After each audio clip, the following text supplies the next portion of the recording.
Praise దాలాడండి అందరికీ. ఈరోజు దేవుడిచ్చిన వాగ్దానం, నీకు విరోధంగా గుంపుకూడు వారు నీ పక్షపు వారవుదురు. యెషయా 54:15 దేవుడు సెలవిస్తున్నారు. మీరు చేయని తప్పుకు నిందను మోస్తూ కృంగిని స్థితిలో మీరు ఉండి ఈ సమస్యను చూచి ఏ విధంగా బయటపడాలో తెలియక అల్లాడిపోతున్నారా? అయితే మీకొక శుభవార్త. ఆనాడు యోసేపు కూడా ఇదే సమస్య గుండా వెళ్ళాడు. యజమాని భార్యను చెరపబోయాడని అతని మీద నింద వేసి చెరసాలలో వేశారు. ఏ తప్పు చేయలేదని యోసేపుకు తెలుసు. కాబట్టే యోసేపు కృంగిపోలేదు, దేవునిపై నమ్మకం ఉంచాడు. ఎందుకంటే ఏం జరిగినా అదంతా నా మంచికే దేవుడు జరిగిస్తాడు అని భావించాడు. కాబట్టే ధైర్యంగా ఉన్నాడు.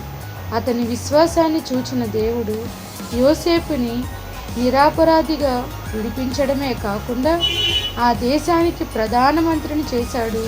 ఆనాడు యోసేపుకి విరోధంగా గుంపు కూడిన వారందరూ అతని పక్షమున నిలబడ్డారు.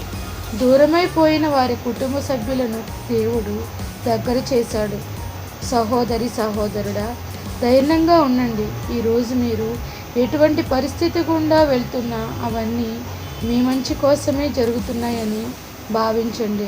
దేవుడు మిమ్మల్ని దీవించాలని భావించాడు. కాబట్టి ఈరోజు మీ విశ్వాసాన్ని పరీక్షించడానికే దేవుడే ఇవన్నీ మీ జీవితంలో అనుమతించాడేమో.